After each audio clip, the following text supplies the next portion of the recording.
You can map out a fight plan or a life plan, said Joe Frazier, but when the action starts, you're down to your reflexes, and that's when your preparation shows.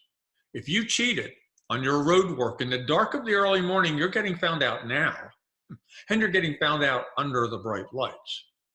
As with the fight plan, in a negotiation to a large degree, your success is determined in the preparation stage, which begins long before the average untrained person thinks it does. It begins with defining the problem and the steps to be taken before jumping into the action. It's those essential and often overlooked first steps that enhance your flexibility and ultimately your effectiveness in successfully influencing, persuading, leading, negotiating, helping others make wise decisions that are the focus of this session.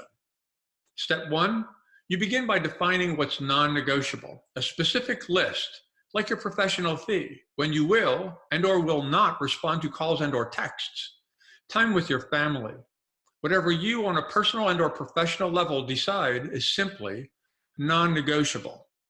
With those items identified, step two is defining those things you can predict your clients will request or demand of you that'll call for you to sacrifice one or more of your non-negotiable items, and therefore things to which you'll just have to learn to say no. Now, get ahead of the inevitable by determining when those demands are made, what you will say, and when and how you'll say it. How do you say no to an unreasonable demand while at the same time still keep the negotiation moving forward? Design what the masters refer to as a positive no. Step three, and arguably the most important step, is to begin right now to reduce or eliminate entirely finding yourself in the position of having to deliver that positive no. Although it may seem counterintuitive in situations of conflict, the other party is more likely to do what you'd like them to do if they sense you don't need them to do it.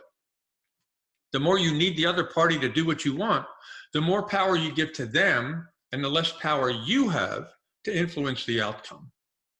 So your negotiation with the client you'll meet next week or next month or 6 months from now begins right now by implementing a strategically focused, proactive, purposeful, forward-thinking set of systems designed to create an ever-increasing flow of quality clients. That is, clients who are less resistant to your advice and therefore less likely to ask or demand that you sacrifice one or more of your non-negotiable items. A flow steady enough and a number large enough that you may want another listing or sale, but you don't need another listing or sale.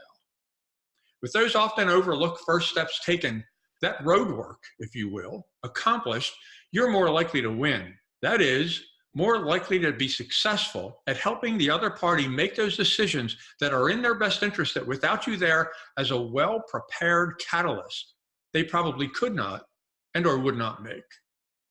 Or as Smokin' Joe Frazier once put it, winners don't become winners in the ring.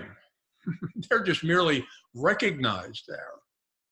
Considering that, your first step to winning is to attend this session. And I look forward to seeing you there.